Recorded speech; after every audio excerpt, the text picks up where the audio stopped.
Good morning, it's Andy Heald again from the Heald family. We are travelling through Europe in our motorhome faith to explore freedom, family and faith, because we believe that they're foundational to a full life. And to do that, we are following a different way. We sold our home and live in our motorhome to give us a different freedom to explore new things and meet new people and work out what life looks for us, to try and live life in all that fullness.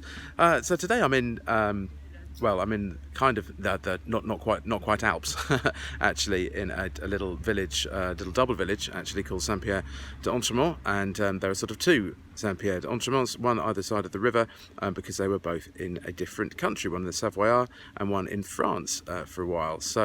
And it is stunningly beautiful here. Stunningly beautiful. You can see the mountains there in the distance behind me.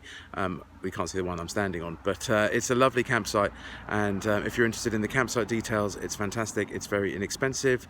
It's about 140 euros here. We've been here for 6 nights. That's a lovely big pitch with electricity, showers, toilets, sunshine, but a lot of sunshine, but being August 2020, and easy access as well to the pitch, and easy access to the village, where there are superb boulangeries, a boucherie that people drive to from far and wide, and so many like there's rivers to swim in, and kids play parks to use, and lots of cycling to do around here. I could go on, but I'll stop, because this week for us has been one where we have learned yet again that whatever plans we make, the way guides our steps. And we left England in November 19 to leave behind some of that security and planned life that we had, where we were cared for every single detail and wanted to know exactly what we would do next. Never really lived in the now, but always trying to live in the next to make sure it went right and it went our way. But what I'm learning about this way is that things are very, very different. This week has been once again very different. When we left England's shores, we arrived in the Hook of Holland, not knowing at all actually where we would land up and where we would be staying that night even. And each day we step out in faith, because this is a journey of us learning more about our faith, about where we would land up each night. Some nights, we do a bit more than one space, so we know where we're going to be, but we try and hopefully make that less common. Obviously, when we left England's shores, we had no idea that this coronavirus, COVID-19, was going to be ravaging our world and preventing so many movements of travel and hampering lives in the ways that it is, causing so many people more difficulties than they already faced, frankly. So this week has been a little bit like that. So we've been travelling across to this part of France, because we have got some wonderful framily, that's friends who are like family, here, and we wanted to come and see them, because we've not seen our close friends and family for such a long time, and they were visiting their family here. So we've driven across from western France, through the Dordogne really, and through the middle, to get here. And along the route, we thought we'd take in some sights. So we thought we'd go and see this lovely place called Martel. Martel has a revitalised steam train service, and it goes down the side of this gorge, and it's beautiful. And we thought, well, that'd be a great adventure for the kids. Oh, that's fantastic. There is a little campsite right next to Martel. It's not very expensive. It's got showers. We'll rock up there. So we rocked up there, and there was no room at the inn. Where are we going to stay? It's like sort of 6 o'clock in the evening. Don't want to be driving around too much longer. So we reached out like a prayerful cry for help. What are we going to do next? 2 minutes down the road, there's a camper park, so we parked. That's it. It's just a dusty bit of land with plenty of room. They charge you €5 for the privilege of staying there. It was great, but it meant we could wander into Martel that night, explore this delightful medieval town, and then the next morning explore its market, and then check out the cool steam train. And maybe we'll do a little bit of a review on that later, because it was a lot of fun. Leaving that town, we thought, we need to just have a bit of a better stop, because we maybe need a proper shower and things, and we could use our own, but sometimes it's just, because we use it as a wardrobe, it's just too much hassle, frankly.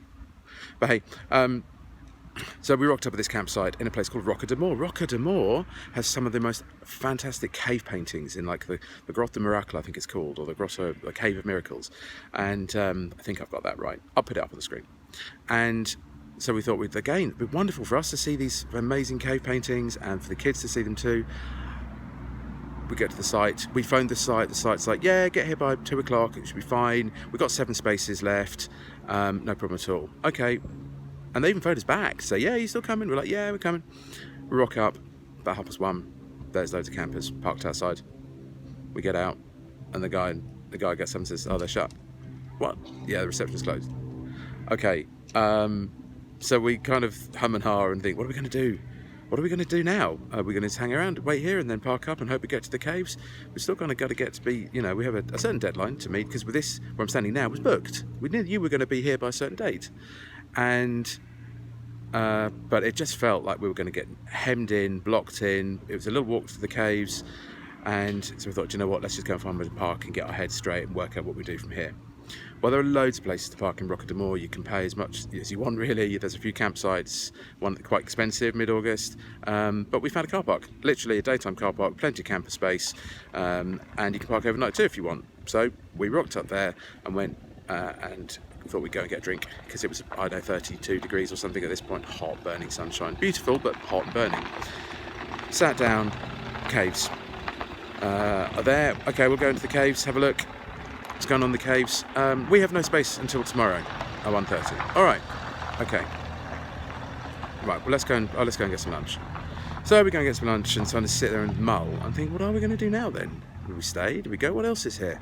Only to discover that Rocamadour is not only a place on the way, again, the way of St James, that way, not our different way, well, maybe our different way, but it also has, it's an amazing place of pilgrimage. And as you know, if you've been following our journey so far, we are on a pilgrimage to learn more about ourselves, learn more about our relationship with the Creator we believe in, and learn more about the way which guides us.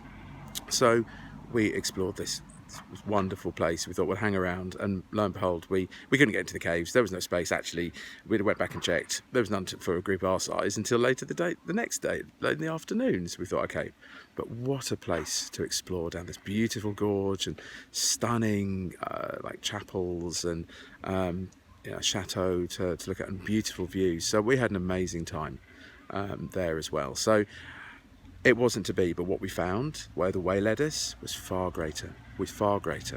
So we move on, and we come to this site, and we rock up, and we got told, yep, it's been booked for you, because our friends have booked it for us. It's very lovely.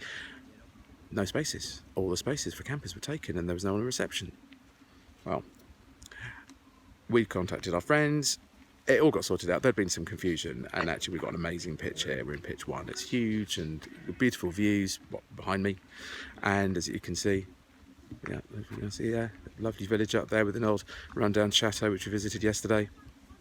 So yeah, we've spent that time just here, just kind of chilling out and hanging out with friends. But even when we make our plans and book them, things still don't work out sometimes. So now one of our biggest challenges yet.